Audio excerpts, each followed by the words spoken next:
세대를 표현하는 말 중에 성난 세대라고 하는 말이 있죠. Angry Generation이라고 해요. 성난 세대. 이 말은 1957년에 존 오스본이라는 분이 쓴 희곡 성난 얼굴로 돌아보라 Look Back in Anger라는 이러한 그 작품에서 유래되었는데요. 이 희곡을 보면 1950년 당시의 사회적 모순 그리고 그 가운데 살아가는 젊은이들의 어떤 반항 이런 것들을 그려내면서 다음 세대를 표현하는 가장 대표적인 단어 그러면 성난 세대, Angry Generation 이런 말이 나오게 된 거죠.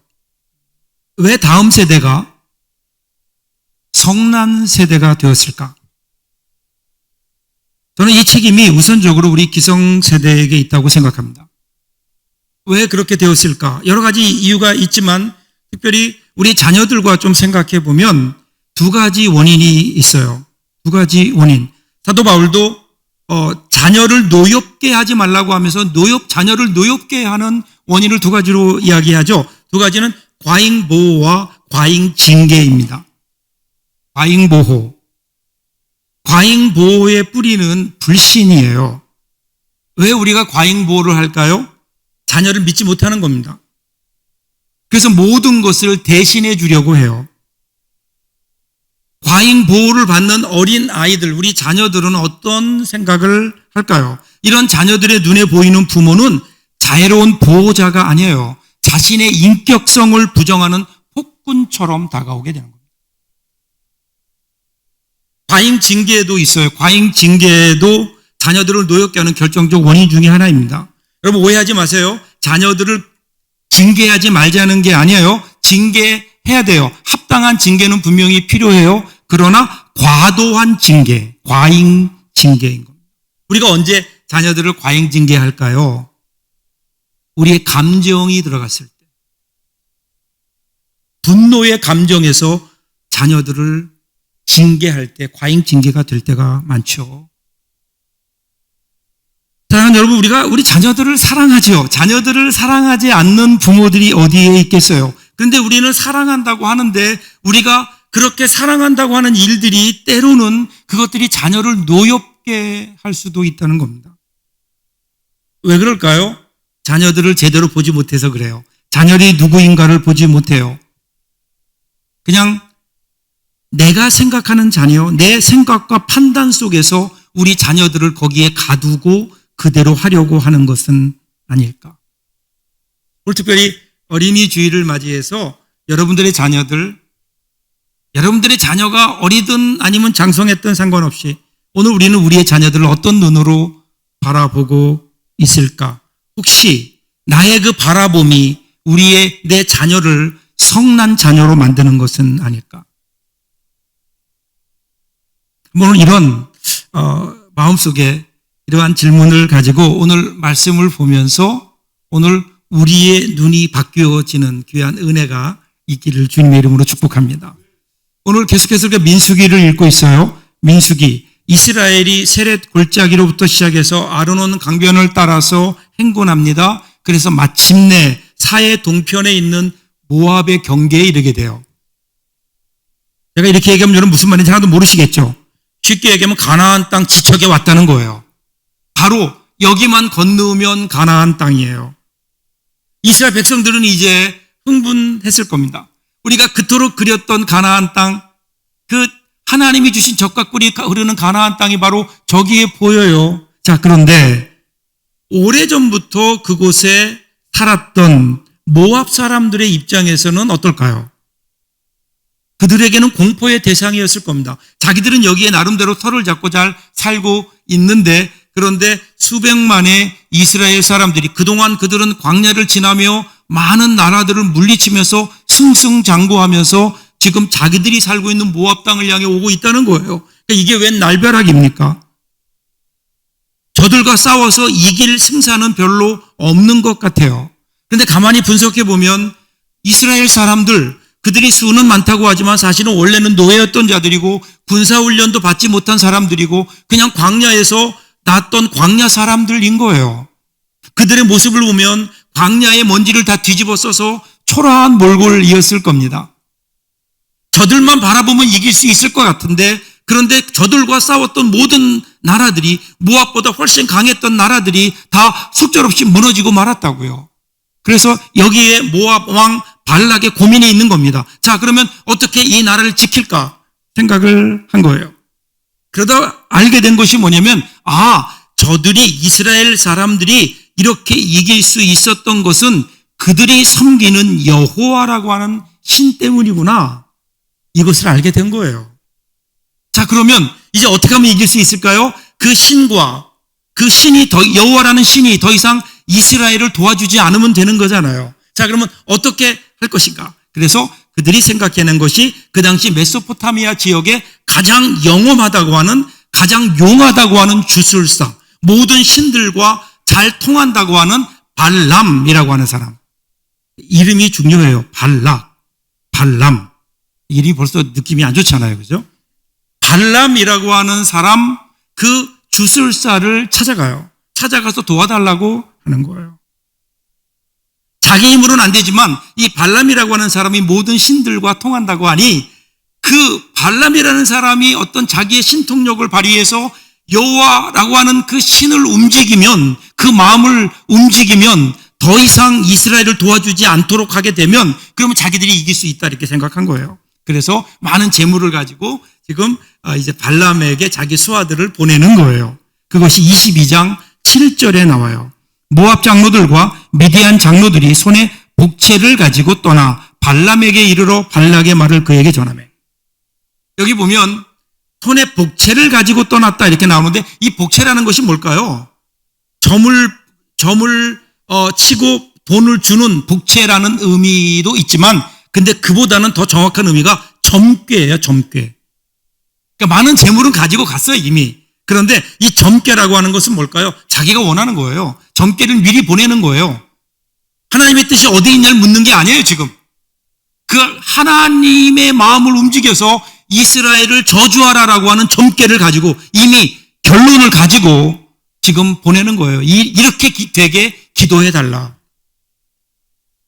근데 원래 발람은 이 일을 하는 사람이에요. 사람의 요청을 받고, 그리고 돈을 받고, 그리고 그 일이 이루어지도록 신에게 빌어서 그 일을 이루어주는, 우리로 말하면 점쟁이라 그럴까요? 아니 박수무당이라 그럴까요? 하여튼 용한, 요즘으로 말하면 좀 좋게 얘기해서 무속인이에요. 그러니까 발람이 마다할 이유가 없죠. 더군다나 많은 재물을 가지고 왔잖아요.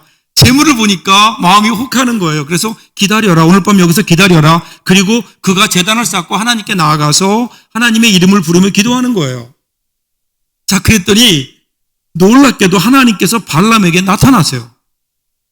나타나셔서 말씀하세요. 22장 12절 보면 하나님이 발람에게 이르시되 너는 그들과 함께 가지도 말고 그 백성을 저주하지도 말라. 그들은 복을 받은 자들이니라. 모세 외에는 하나님이 그 누구에게도 나타나셔서 말씀하지 않으셨잖아요. 그런데 왜 이 이방인 주술사에게는 나타나셨을까요? 그 이유는 하나님의 뜻을 전하기 위해서예요. 사실은 여러분, 지금 이스라엘 사람들은 이러한 일이 있다는 걸 알까요, 모를까요? 몰라요.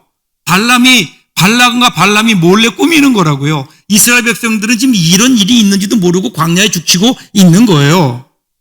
보이지 않는 곳에서 그들을 보호해 주시는 하나님.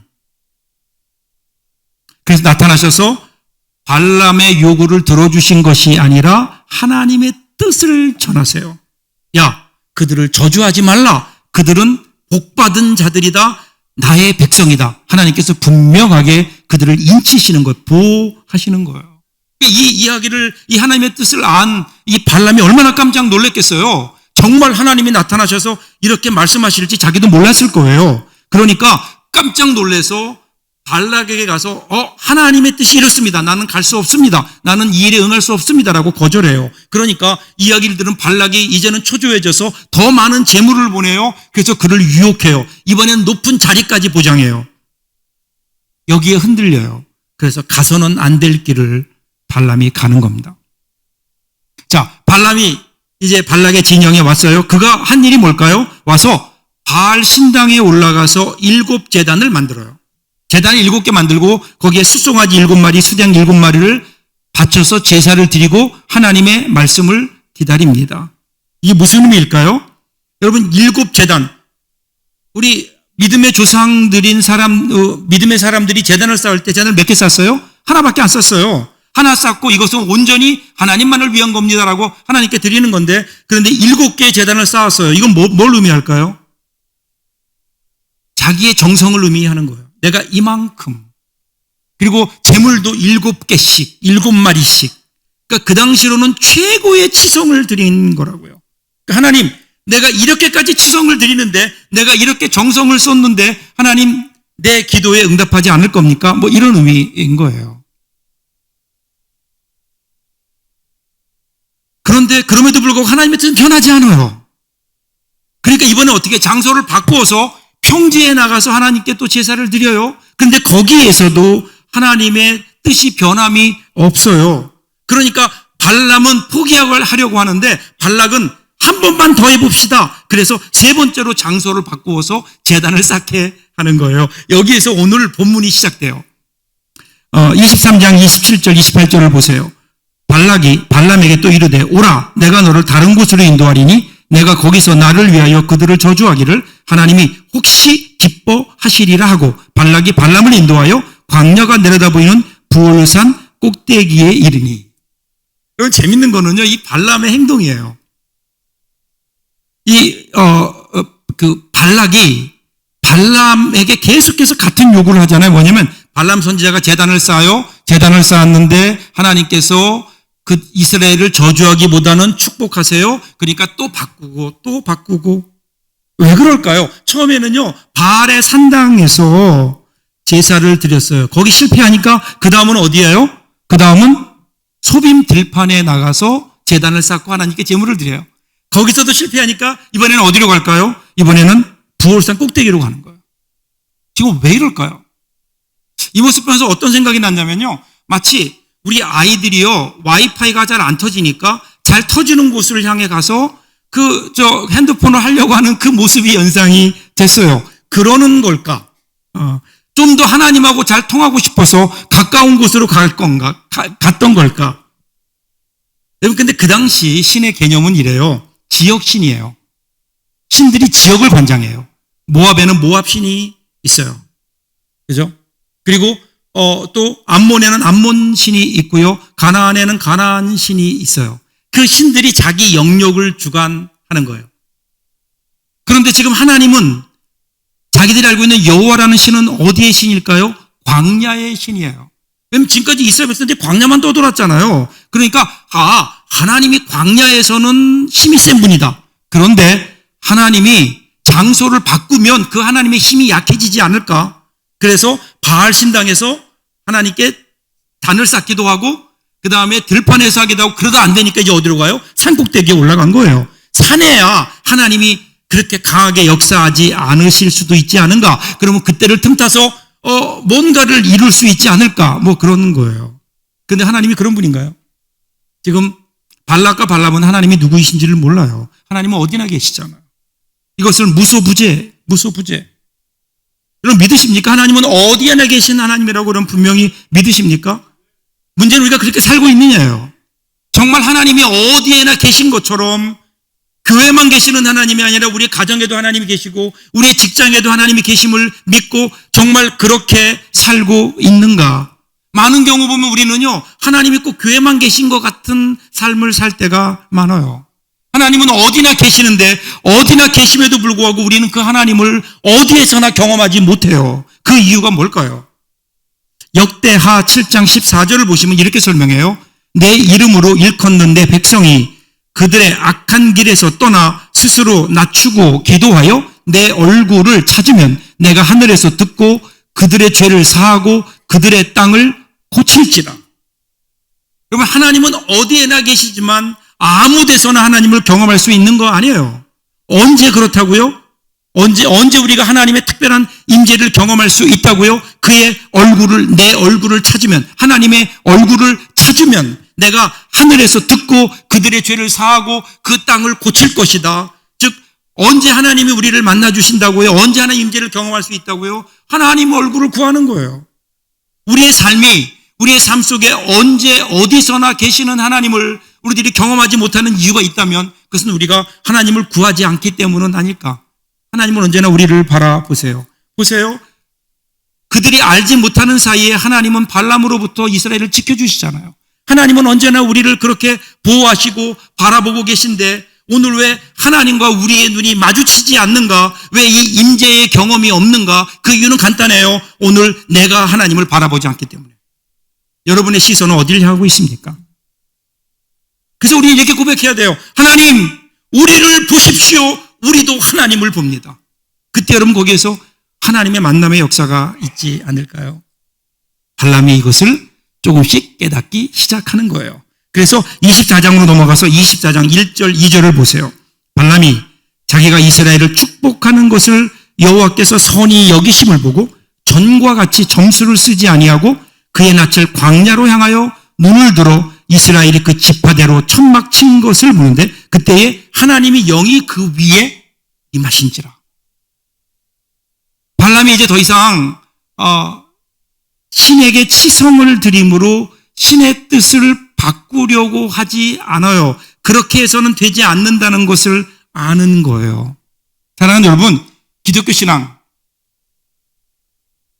이것은 절대로 기독교 신앙이 아닙니다. 기독교 신앙이 다른 미신, 다른 종교의 어떤 그 신앙과 다른 점이 여기에 있죠. 그럼 미신은 어떤 걸까요? 미신은요, 우리가 가지고 있는 돈이나 어떤 능력이나 어떤 정성을 통해서 어떤 방법을 통해서 신을 감동시키는 거예요. 신을 억압하는 거예요. 때로는 신을 어루고 달래서 내가 원하는 어떤 것을 그대로 이루어내는 것, 받아내는 것, 그것이 미신의 목적이에요.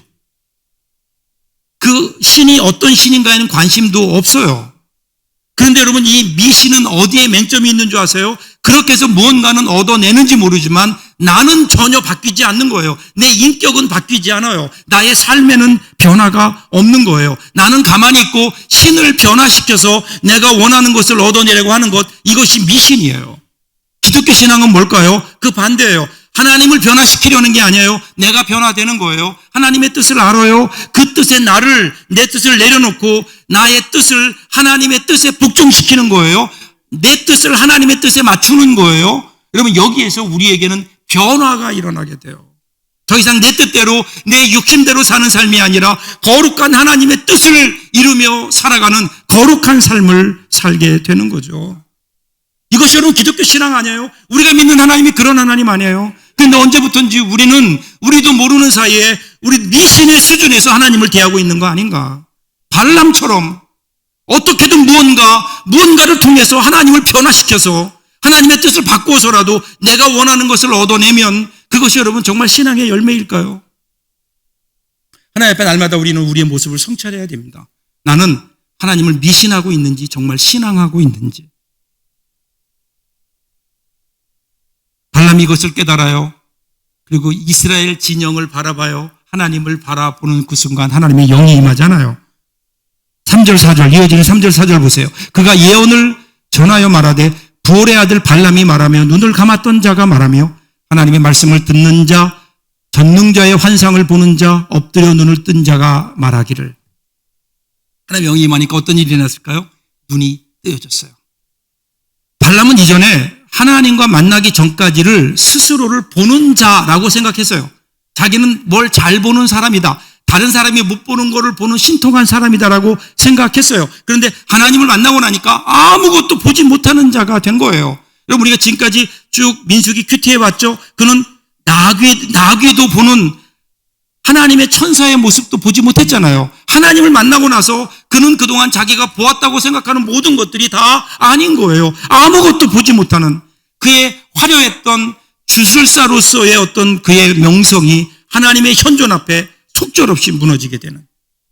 그런데 여러분 그거 아세요? 그것이 무너지면서 그는 새로운 것을 보게 되었다고요. 이전에 보지 못했던 새로운 하나님의 손길, 하나님의 역사를 보게 된 거예요. 제가 전에도 여러분께 한번 설명드린 적 있죠. 동물들 가운데 돼지라는 동물.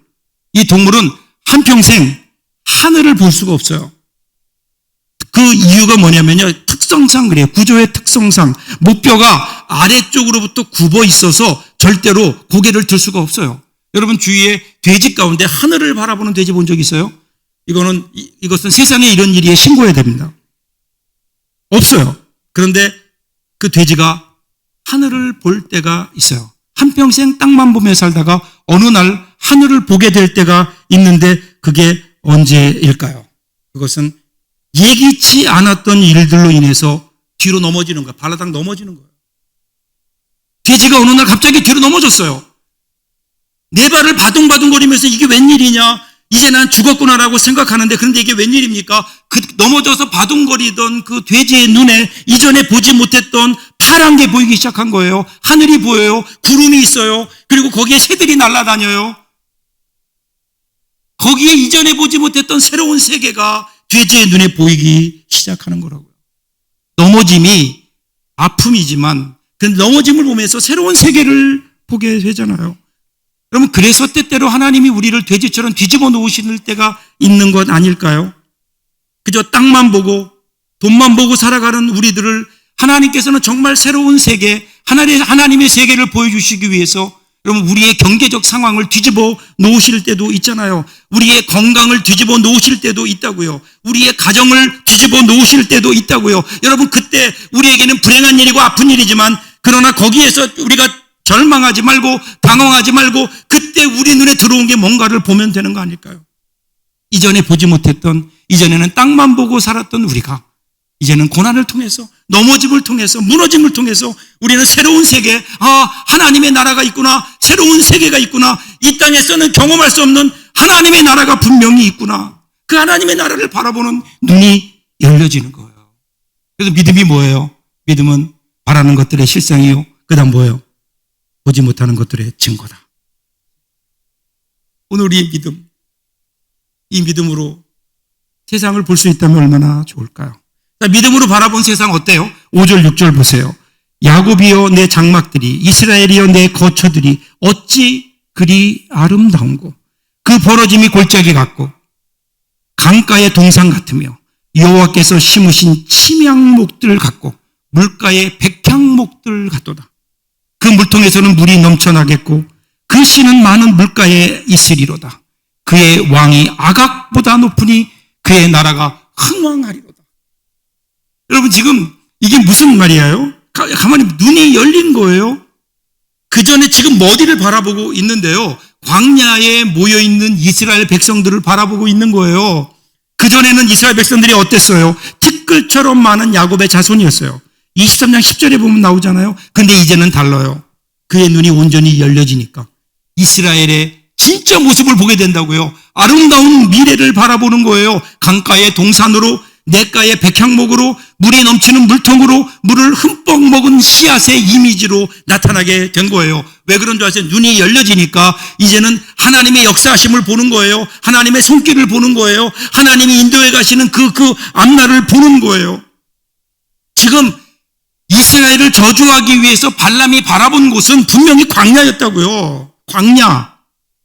황량한 광야에 침치고 있는 이스라엘 백성들, 그 백성들의 모습은 광야의 먼지로 완전히 뒤덮여 있어서 정말 꾀죄죄하고 볼품이 없는 그 사람, 메말라서 더 이상 소망이 없어 보이는 그 광야에 운집해 있는 사람들, 그 사람들을 보면서 지금 그는 이 예언을 하는 거예요. 그곳이 더 이상 허허벌판이 아니에요. 풍요로운 땅으로 보이는 거라고요. 육신의 눈으로 볼 땐 광야인데 영의 눈으로 보니까 그것은 푸른 동산인 거예요. 강가의 동산과도 같은 풍요가 있는 곳.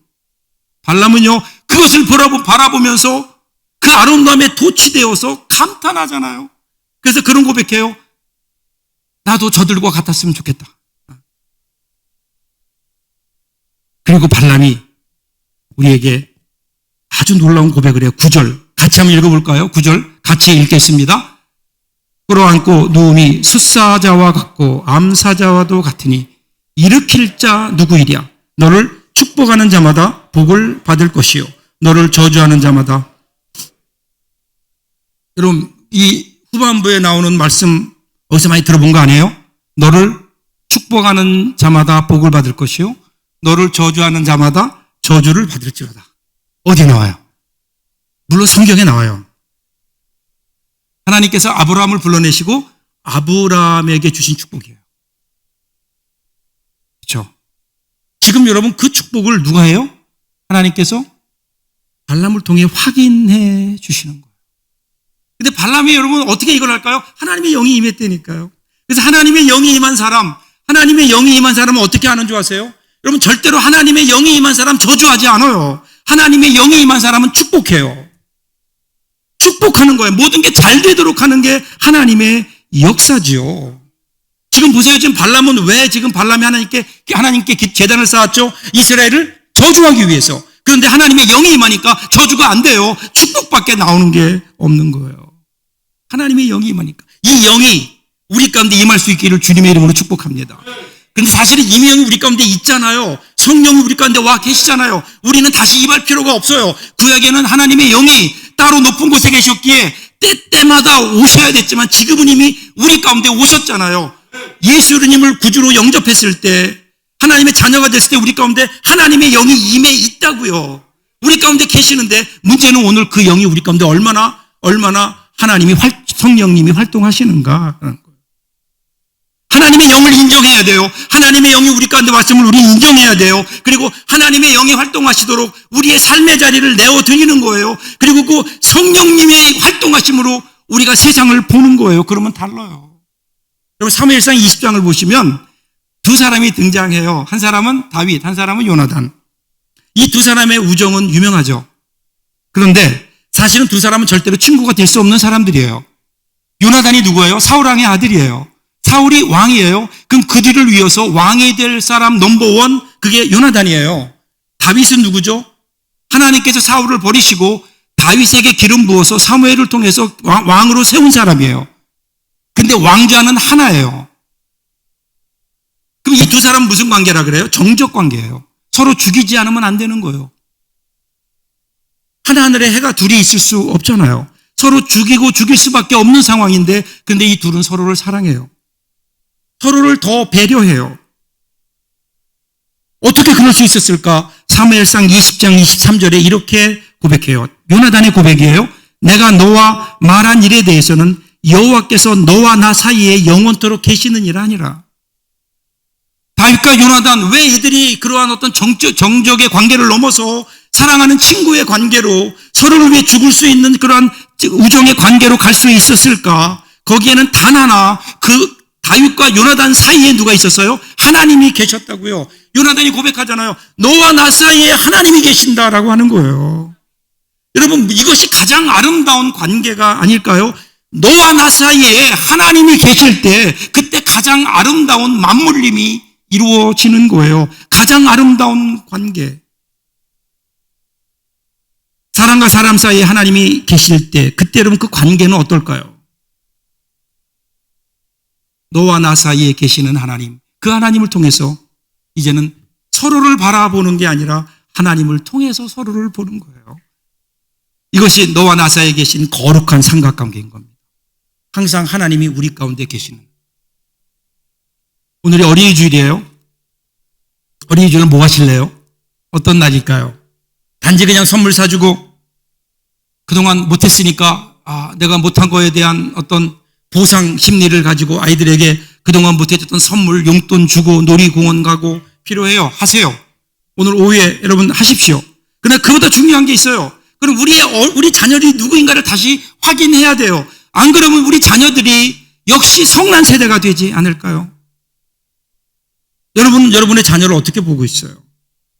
여러분의 자녀가 여러분에는 어떤 존재입니까? 우리 자녀를 제대로 보고 있는가? 출애굽기 2장 2절을 보세요. 그 여자가 임신하여 아들을 낳으니 그가 잘생긴 것을 보고 석 달 동안 그를 숨겼으나. 지금 모세가 태어났을 때, 모세가 태어날 때 아시죠? 모세가 태어날 때 그때 이집트는요 산하 제한 정책을 해요. 특별히 유대인들에게만. 그래서 남자가 태어나면 죽여요. 그런데 그때 모세가 태어난 거예요. 그런데 모세가 태어났는데 잘생겼대요. 이건 말이 안 돼요. 모든 아이들은 잘생겼어요. 부모들에게 어떤 자녀가 잘생겨 보이지 않겠냐고요. 그런데 성경은 분명히 왜 이렇게 구체적으로 여인의 이 아이의 잘생긴 것이 석 달 동안 바로 왕의 명령을 어기고 목숨을 걸고서라도 아이를 지킬 수 있는 원인이 바로 아이가 잘생겼다는 거예요. 근데 여러분 여기 잘생겼다고 하는 이 말은요, 히브리어로 보면 토브예요. 토브.